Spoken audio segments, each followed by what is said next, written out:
Over the last few videos, we've talked about the three types of men who've lost their way, as well as the three blind spots that keep us stuck in confusion. And all of that leads to today's topic, the clarity principles. Because if those three blind spots keep you trapped in darkness, then these three principles are what brings us back into the light of God's plan for your life. And it's perfect timing because today is the official launch of my new book, The Clarity Switch, where I go deep into the frameworks and daily practices that you can use to flip that switch yourself and start living from alignment, clarity, and with peace. Now, today's video is a little different. I'm re-uploading a video I made last month where I emphatically explained these three principles. And honestly, I couldn't say it better today, even if I tried. So if you haven't seen that video yet, watch closely, because this is the foundation of everything we've been building towards in this series. And if you have seen it, I encourage you to watch it again, but this time through the lens of everything we've covered so far. Because once you understand how these principles work together inside the clarity switch, you'll have a much clearer grasp on how to apply what's coming next in the series and in your life. On the outside, your life looks pretty okay. But on the inside, you're feeling restless and stuck. You're unsure if this is the life that you've been made for.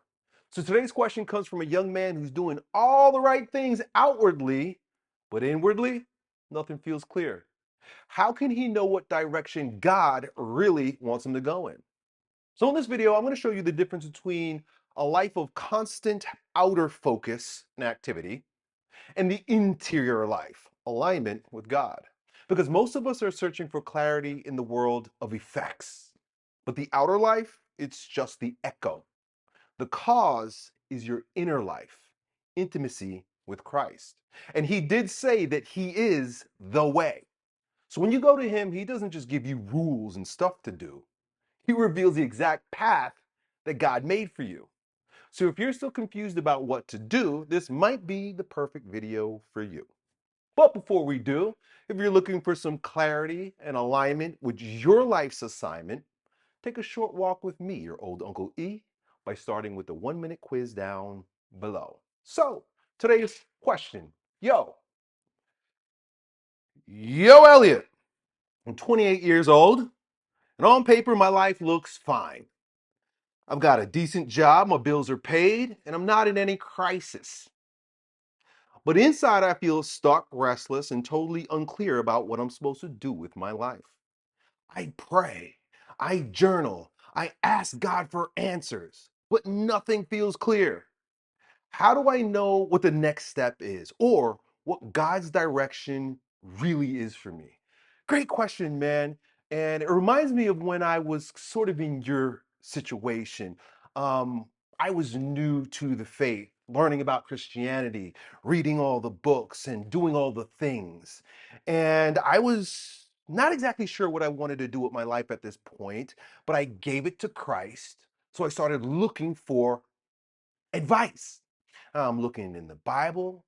I'm looking at what the church teaches. I'm doing the prayers. I'm memorizing the prayers. In fact, I memorized so many prayers, even in Latin. Like I can pray prayers in Latin. I won't impress you right now, maybe later. I journal, right? Journaling is really important. And asking, begging, pleading with God, please help me out here. Not exactly sure. What am I supposed to do? Because becoming a Christian is confusing. Because it's like you're supposed to forget the world because you're not of the world, you live in the world, but yet you're swimming in problems of the world. Well, what do you do? Do I just let it go? But then what do I do? Where do I go? It's a little bit confusing.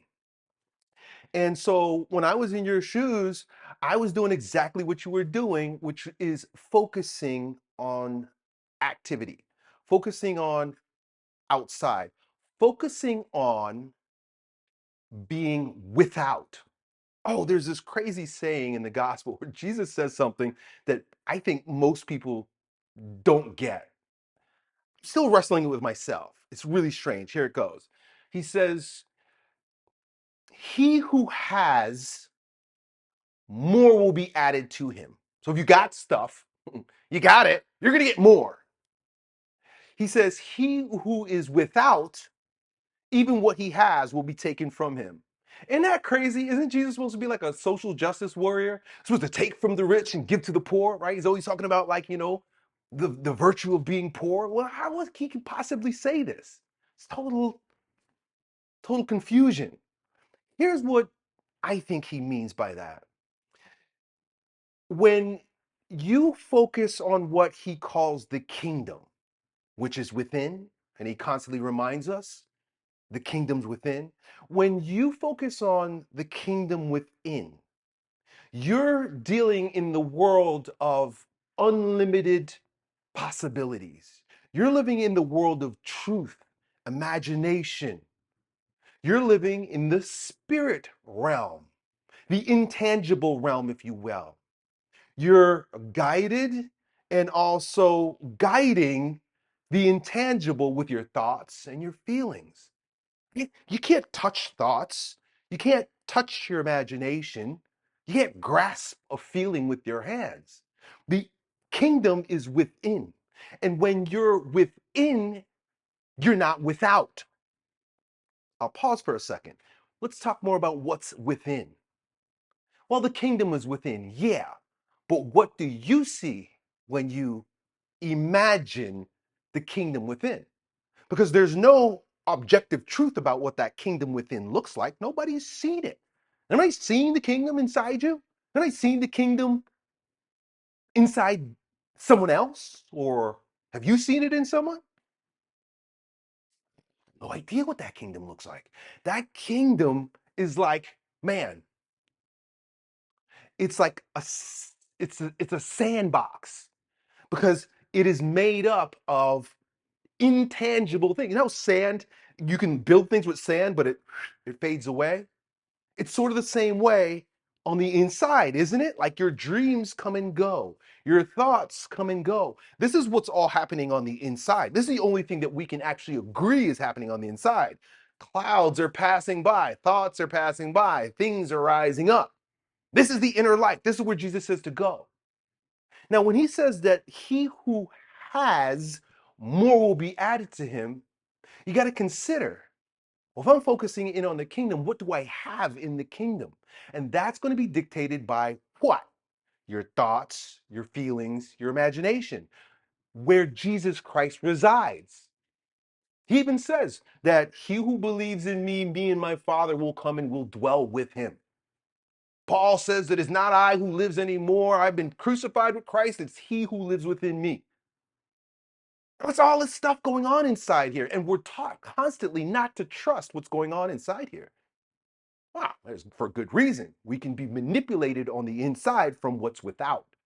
Music, movies, media, school, all kinds of propaganda and manipulation is coming in. That's why you got to close your door, like Christ says, when you go into your closet. Ignore the world of effects completely. You got to close your door to the world of effects, and you have to have what you have within in order to have it without. The world within is the world of causes. That's why Jesus says, seek first the kingdom, and everything you want will be added to you. He doesn't say seek Satan's kingdom, which is he's the king of this world. He's the Lord of this world. That's what Jesus Christ calls him. The Lord of this world. The world of boundaries. The world of separation. The world of duality. The world of fear and manipulation. He says, no, don't worry about that world. Don't worry anything about that world. Give Caesar what's his. Give me what's mine inside here. And he says, even if you have the faith of a mustard seed, you can move mountains. So the faith that what's happening in here, if based on Christ, who is the truth, the light, and the way, we'll talk about in a moment here today, if it's based on that, you will have exactly what God wants you to have. And what you want is what God wants for you. In another place, Jesus Christ says something like this. He says, if you being a sinner, your child asks you for a loaf of bread, Are you going to give him a stone? Give him a rock? Here, kid. Oh, you want bread? Here's a rock. You who are a sinner, if your child asks you for a fish, are you going to give him a serpent? How much more? He says, it's you're a sinner, right? Which means like, we're kind of dumb. We're kind of ignorant. You who's a fool wouldn't even do that to your own kid. What do you think about your father who loves you? He wants to give everything to you. He wants you to have everything that's true to you. He will steer you away from shit that doesn't belong to you. False goals, troll goals, things that you think you want that are just going to destroy you, like lust. Yeah, he's gonna warn you against it and try to steer you against it, and you'll have to pay the consequences if you don't listen. But there is a perfect path for you. And if you have it, meaning trusting in it, having faith in it, the kingdom within, you will have it without. You have to, here's the crazy thing. And there's so many crazy things about the interior life, but the metaphysical life, the spiritual life. There's so many seeming uh, contradictions. He says you have to have it in order to have it. You have to have it. You have to have it in order to have it. You can't have it if you don't have it. What do you want to have? You don't even know what you want to have. We'll get to that in a moment. You want truth, and we'll get to that in a second. I'm breaking down this one weird line that Christ says. You got to have it in order to have it. And when you have it, more will be given to you. The only way you can have it before having it is having it inside. You got to go to the kingdom. Seek first his kingdom and his righteousness, alignment with that kingdom. And all these things will be added to you. Don't be trying to add shit to you from the outside, because here's the second half of that line. He who is without, not within, without. Think about that. The difference between being within and without. People think that to be without is the opposite of being with. I have it, or I don't have it. I'm without it. It's a strange thing. What do you mean without? Out is a place, it's not a thing. Language sort of betrays the truth. I don't have the thing, so I'm without it. Without means the opposite of without is within. So we know that it is outside of something. What? Outside of the kingdom.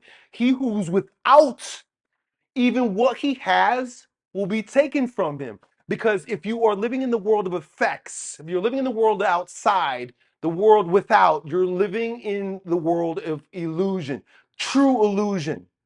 How do you know that the world is illusion? Because everything is dust. Everything is in constant flux. Jesus says, do not store up your grains in barns where moths will eat it and people can steal it. Build up your treasure in heaven where nobody can touch it.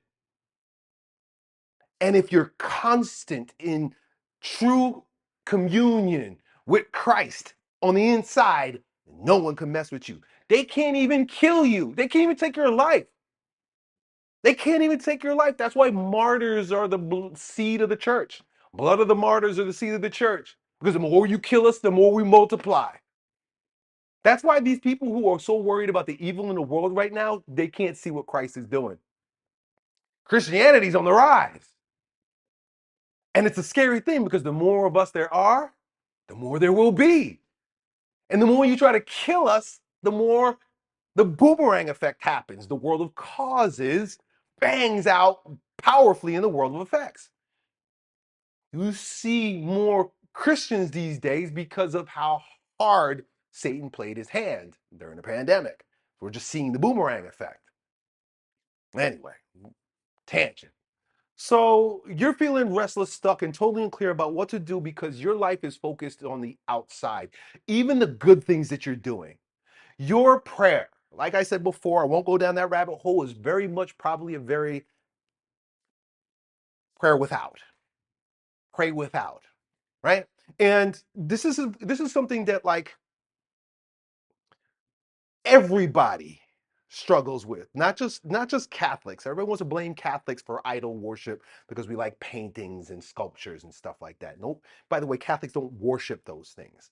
They're meant to do what? Stimulate the imagination so that piety and spiritual uh, feelings arise. They're a reminder. They stimulate the inside. But most of us, our focus is on worshiping idols. We're praying to things, we're praying for things, we're praying about things. It's all thing focused. And even our prayers are just things. I've got prayer books, lots of prayer books. I got prayer beads, I got rosary beads. Like I said, I memorize all those things. You know what all those things are? Things. There are some powerful prayers. There are great prayers. Prayers are symbols. These written prayers, exorcism prayers. I got deliverance prayers. These are great prayers. But the prayers themselves are what? It's just, and even like the Bible, like what is it? It's just ink blots on a sheet of paper. All right, it's ink blots on a sheet of paper. If you show that to somebody who can't read, they'll just be like, "Oh, it's just some black spots on a piece of paper." What do those words actually do? They're supposed to stimulate something within. But if you're just repeating them, you're just repeating these words that you memorized or reading these words, but they don't stimulate the kingdom within, which are your thoughts, your feelings, your imagination, they're useless. They're all focused on the world without. I know a lot of people that do this. So your prayer has to be within. It has to be within. Jesus even talks about, the hypocrites who stand on the corner and pray. Right? He's like, yeah, they stand on the corner and praying so everybody can see them. All their prayer is loud, loud prayer. I'm a loud guy, but my prayer time is the quietest time of the day. Quiet internally and quiet externally. You know, I think I think in Christianity, I love the faith, but a lot of things have fallen to the wayside. A lot of things that were prevalent in the first century and consistent with what Christ actually teaches, we've almost been steered away from. We've been taught to be afraid of the kingdom. We've been taught to be afraid of what's inside. How many Christians you talk to? And I know because I'm a pendulum swinger. I am an extremist. And I know because I played that game too, where it's like, don't meditate, never go within, don't trust the heart. All these things. Why is there so much a focus on not trusting within when Jesus Christ says, I will dwell within? This is the temple of the Holy Spirit. This is where the kingdom is. This is where truth resides. Everything is within. And one of the things that Jesus Christ demonstrates consistently, and the church fathers, the desert fathers, the church mystics, and saints of the church demonstrate is the inner life, the interior life. The interior life is the life of meditation. Meditation. I don't like using that word because I think it's sort of been bastardized. And I think there's many different sort of ways that you can meditate. But Jesus Christ meditated. That's why he skipped off to the desert and he went away from people when he went to go pray with his Father.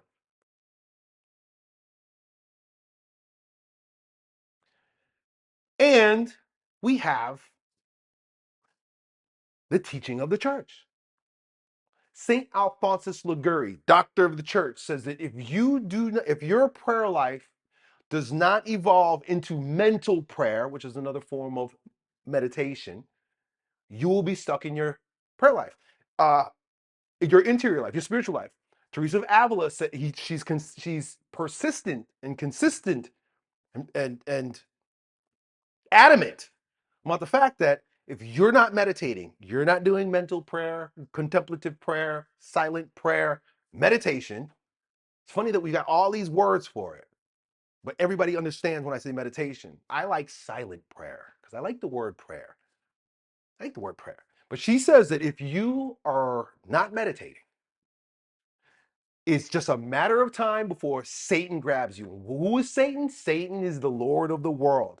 If you're focused with outward prayer, you're without, and he's the Lord of the world without. So you're gonna be without the whole time. You gotta go within. Journaling, same thing. Journaling is what? Like I said before, there's those Christians that worship the Bible. It's the weirdest thing. It's like, yo, it's a book. It's a book. Oh, like the book itself is God. That's another idol worship. Sorry, folks. It's another idol worship. The words are of no value if you don't have a powerful mind, if you don't have a mind of discernment, if you don't have an imagination, if you can't read. That's the point. That's why there's all this knock about, how the Catholic Church kept the Bible away from people for so long. It's like, you don't remember, people couldn't read. The only reason why the church held the Bible and read it to the people and told them what they said is because people couldn't read. Now that people could read, yeah, of course. Anyway, journaling is just adding more blots to a piece of paper. Of course, there's some value to it. I'm not saying don't do it, but it doesn't create intimacy with the transformative union with God. It doesn't. Only one thing does: Jesus Christ. And asking God for answers. Asking God for answers will never get you anything, because whenever you're asking for something, one of my teachers said this once. She said, Elliott, every question is born out of fear. There's not a single question that's not born out of fear. We ask questions, we ask for stuff, right? Asking for answers. What do I do? And you're operating in fear. Fear is a byproduct of the world without. When you're asking questions, you are without. So by very virtue of you asking God questions and asking him for stuff, you are without the stuff. The truth is, it's all within you. And that's where I want to go next. So nothing feels clear. How do I know what the next step is, or what God's direction for me is? Jesus Christ says it clearly. Number one, we have to establish the fact that he is in the kingdom, seated at the right hand of God the Father. And where's that happening? Right here. God the Father, Jesus Christ, seated at the right hand, the right side of the brain. Your imagination.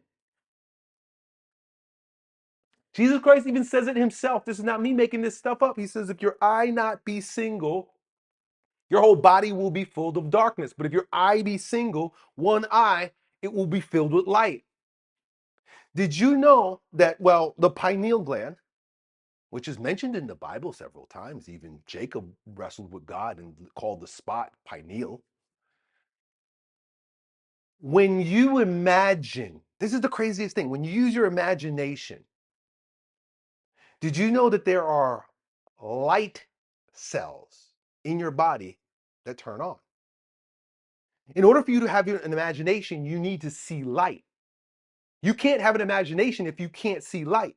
So when you close your eyes, there's actually light on the inside. That's why your mind can be enlightened even if you have no sight.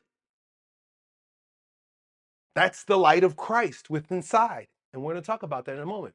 So what do? I know I'm talking a lot of stuff and I'm trying to get you to understand these high concepts, which are cool. I think they're cool. Hopefully you think they're cool. We're going to talk about what to do, right? Because that's where we all end up. And when you hear me say stuff like, don't do anything, I'm being a little facetious, but it's true.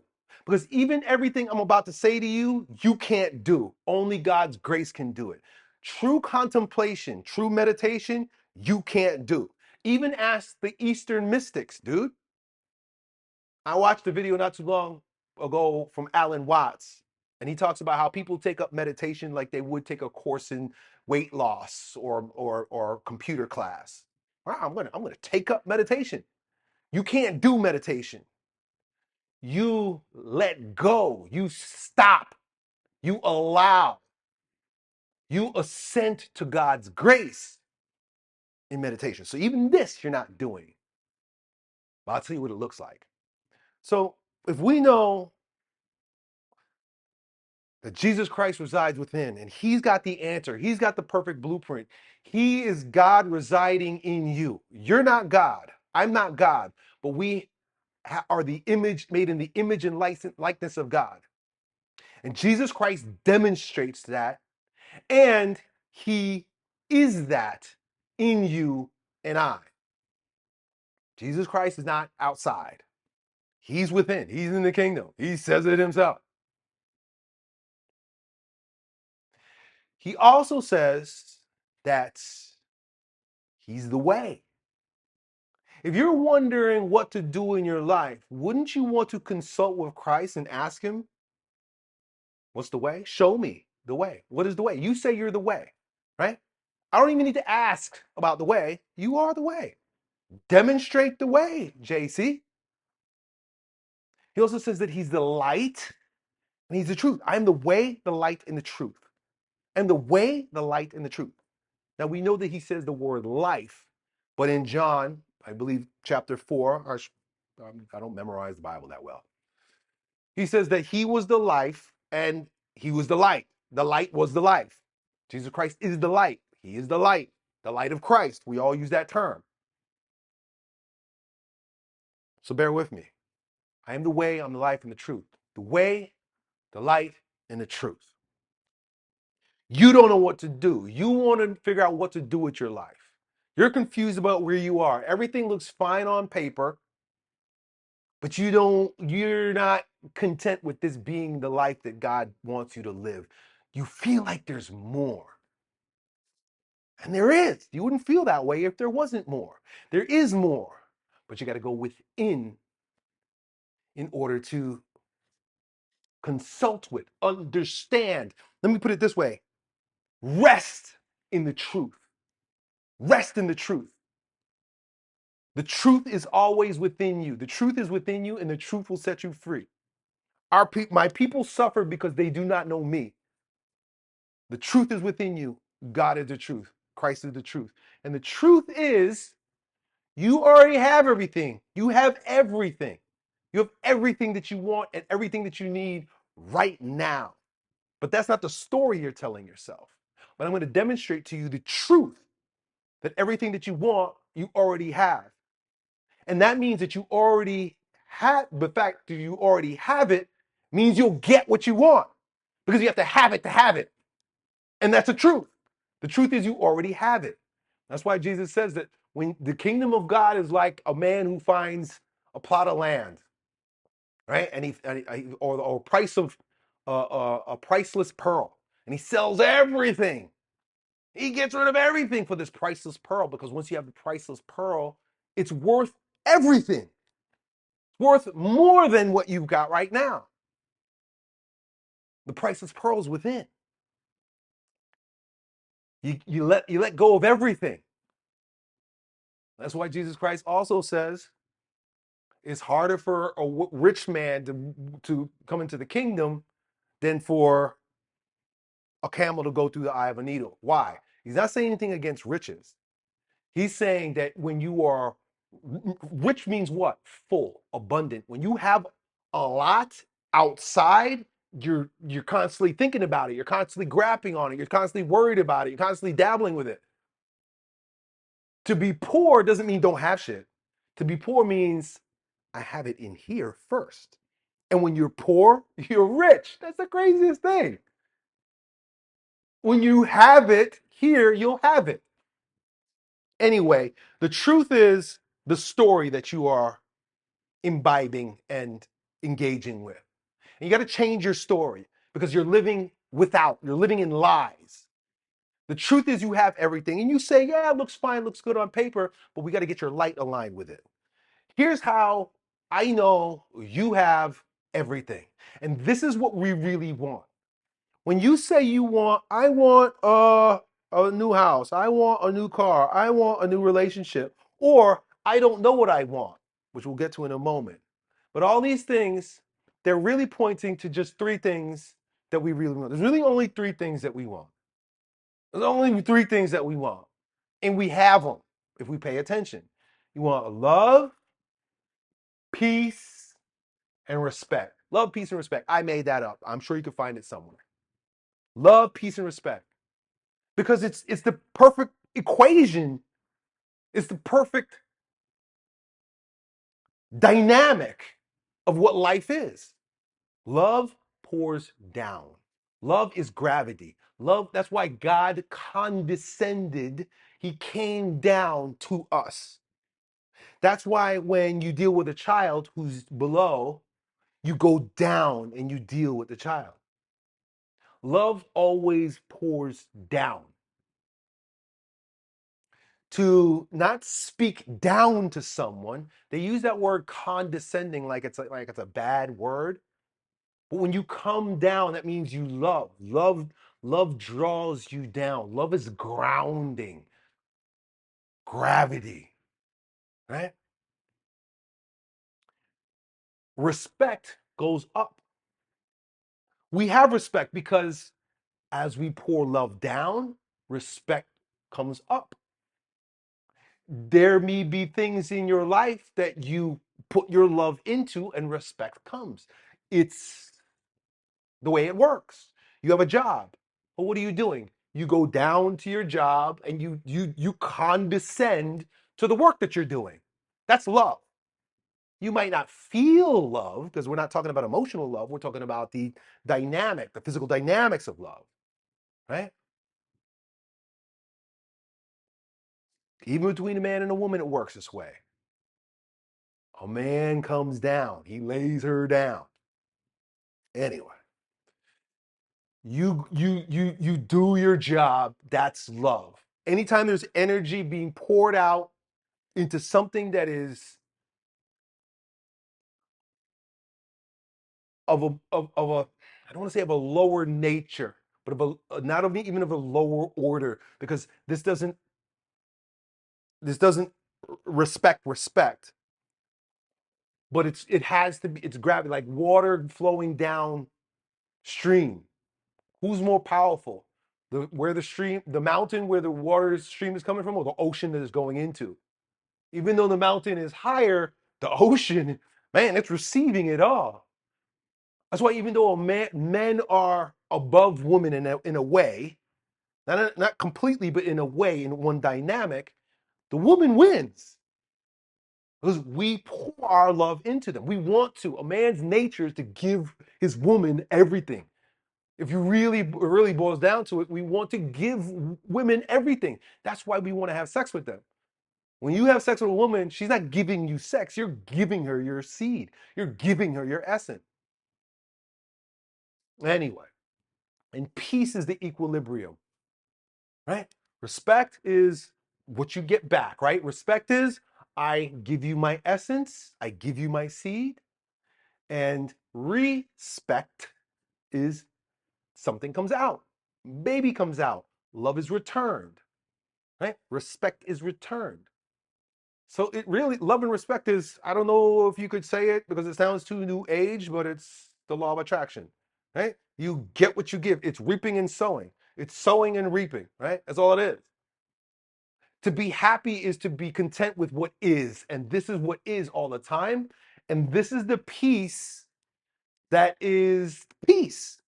Whenever we're out of alignment with these two ascending and descending uh, waves, and everything in life is waves. Everything in life is frequency. Everything in life is up and down. These aren't particles, they're waves. Just ask scientists, right? It's not new age, this is science.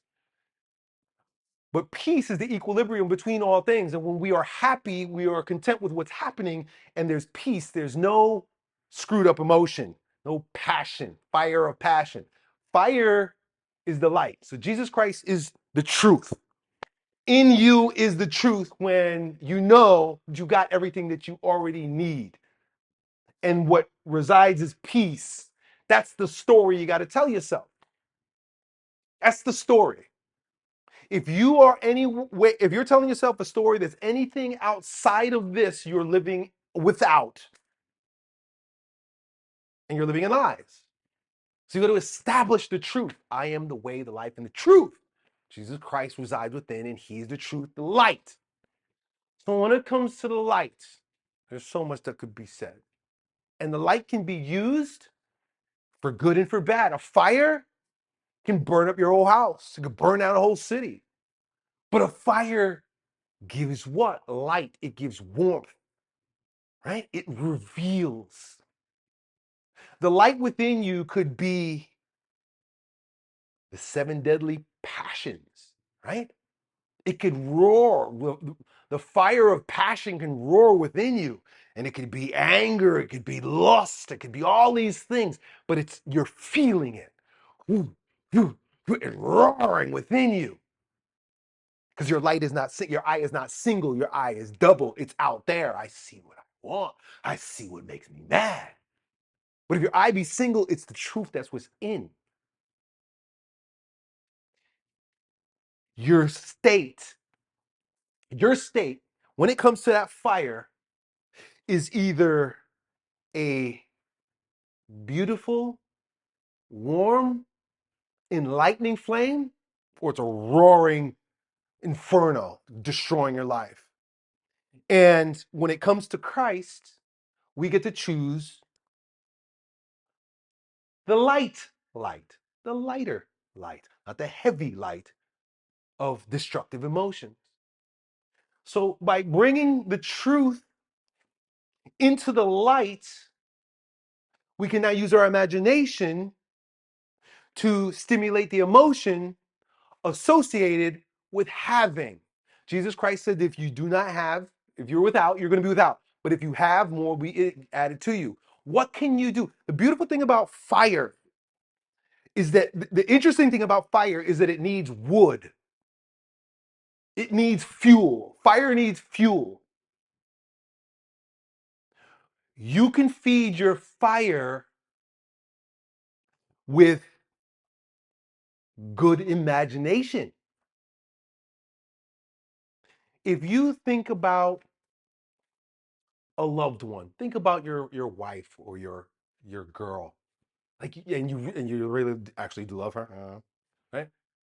You think about her, you imagine. It's always more powerful to imagine a touch. Imagine hugging her. What does that feel? I did that instantly, and I felt a wave of. I'm feeling it right now. Goosebumps almost. Yeah, you can see them on my skin. I'm imagining when I imagine hugging my wife. I love hugging my wife. We like to hug each other. We're very intimate physically. I'm not just talking about sex. I'm talking about just hugging her and kissing her on her cheek. Ooh, I can feel that. What is that? In my mind, my single eye, that is wood for my fire that affirms the truth. I got love, I got peace, I got respect, I got everything I want. There is someone, something, or some time in your life that stimulates that peaceful, that good feeling emotional fire. That's the light. When Jesus Christ says that you're the light of the world, you're bringing your light, you're bringing your imaginative light, you're bringing what God is imagining through you into the world. But it starts from within. Everything that's without starts within. Jesus even said, he said, nobody lights a candle and puts a basket over it. But that's what a lot of people are doing when they're ignoring their emotions. There's stuff when you stuff your emotions down, or you ignore your emotions, or you don't use the truth to stimulate and fuel your fire, you're putting a basket on top of it. You're hiding the fire, you're hiding the flame. What does this look like practically? Resting in the peace of the truth of love and respect, which looks a lot like silent prayer, meditation, sitting in the truth, knowing that I am. What does it say in the Psalms? Be still and know that I am. Be still, like I use the bird, I use the dove. Be still and know that I am. That's the truth. The light is stimulating the emotional fire associated with the truth. How do you do that? Well, it's happening all the time. You take control of it. You can either let the world put its fuel on your fire, which will turn it into a destructive flame. What's happening in the news? What are these people doing? What are those people doing? You should be angry at them. Look at how bad things are. Look at the storm that's coming. War is on our doorstep. All that. You like if you're on social media, look at what that guy has. Look what that person is doing. Look, I want that. Ooh, greed. All that's wood. And you can't get away from it. It's being piled on your fire. But if you close your eyes to that which is without, close your eyes to that shit out there, and you feed your fire within with the power of your single eye, your imagination, Christ within, then you're living in the truth. You're living in the truth. Truth, why would I want anything else to fuel my fire than the truth? And the truth is that God wants for you what you want for yourself. So imagine it. Imagine the house. Imagine the peace, right? The imagination is only there to remind you of the truth and thus stimulate the feeling of the truth. You're not, when people say, oh, you don't trust your feelings, it's true. Don't trust your feelings when they come from without. Don't trust your feelings when they've been stimulated by circumstances or causes or effects. You get to be the stimulator of that fire. You get to choose based on truth, Jesus Christ. Let Jesus Christ be your light. And so this whole video now, I don't even know how long we're into this, you wondering, what is the way? What is the way? So we talked about the story, which is the truth, that you have everything that you need. Your state, which you get to choose, will open the way. Jesus Christ is the way.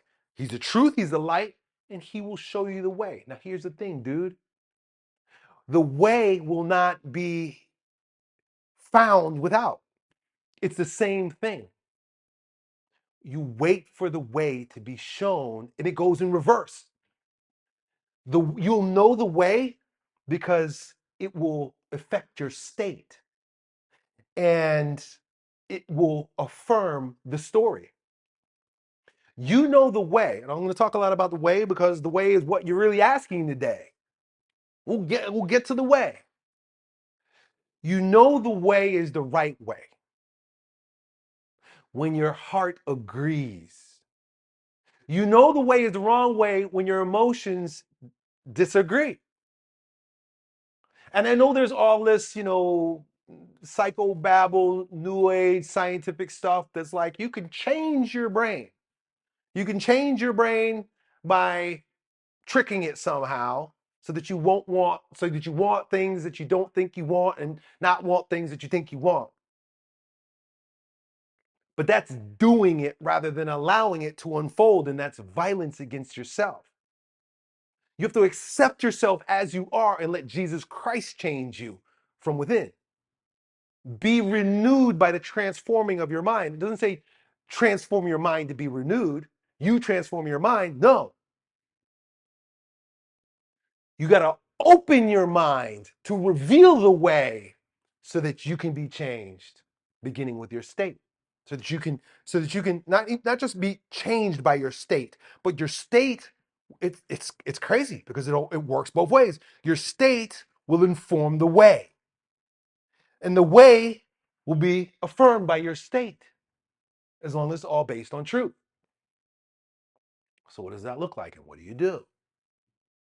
Once you know the truth and you are filled with light, you feel light, you will be shown the way. Here's a strategy for being shown the way. And this will never work, and that's why I'm harping, if these aren't established. You will never know the way. You will never know Jesus Christ. You'll never know the way. He is the way if you don't know the truth and the light. Truth is first. Truth is mind. Light is emotion. Way is actions. It works that way. It goes that way. It goes mind, emotion, action. It's not action, emotion, mind. Although you can be informed that way. Actions can inform your emotions, and emotions can conform to the truth or not. It could be a lie. Anyway, I'm already confusing y'all. So you rest in the peace of Christ. You're enlightened with the mind of Christ, which is giving you the light of light emotions. You feel at peace. There's no importance. There's no anger. There's no resistance. There's no force, right? There's no desire. There's no hankering. There's peace, light. Light, the real light is light, not heavy light. Jesus Christ says your light would be darkness. Your light will be darkness if your eye not be single. Heavy light, light, light. Your light should be light. When you're in this state, you already have it. You already have it. Now you just get to receive it, and he's going to show you how to receive it. If what you were looking to receive is consistent with truth and light, it's going to be easy. In the meantime, when you're in your walking life, God may show things to you in your prayer, in your meditation. That may happen. That can happen. More often than not, he's showing you the way while you're walking. It's in your walking life.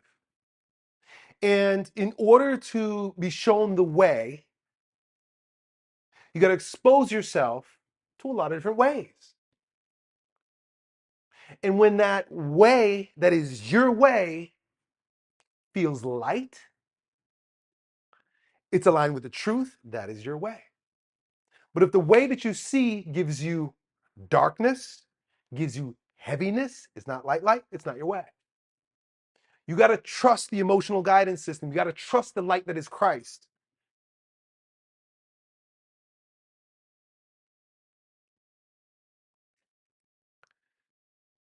So it's like shopping for clothes. Shopping for clothes is the best way to is one of the greatest sort of examples of how to go about finding your way, because everybody has a different style. But most people don't know their style because they're wearing what other people say they should wear. But if you go to the store, which I think is so difficult because the store only has clothes that the store wants you to wear, that the pendulum, the school, the media wants you to wear, what other people want you to wear, what the world is saying to wear. I found some really weird websites that have like all kinds of strange clothes. And I flipped through it. I don't remember the name of it right now. And I'm like, these are clothes I've never seen anywhere, clothes from like distant lands. And I'm like, huh. And my heart says, ooh, I think I'd want to wear that. And it's so unique, it's so different. And I just listen to my heart. My heart's like, I think I want to wear that. If you notice, I have uniforms.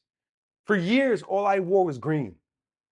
But recently, I don't know why, as I'm doing more mental prayer and meditation, God's telling me wear white.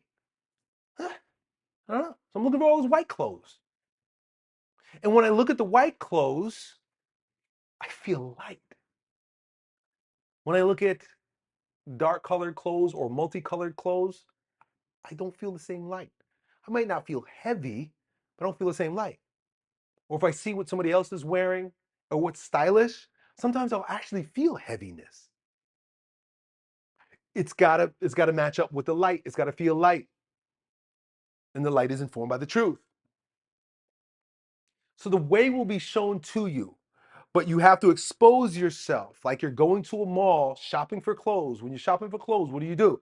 You go to many different stores, or if you're shopping online like I've been doing, you go to websites, you go to many different websites, and you look at many different forms of clothing. You look at all different types of cuts. I'm looking for clothes that are from like other lands. I want to know what people wear in the Middle East, what people wear in the East, what people wear in Africa.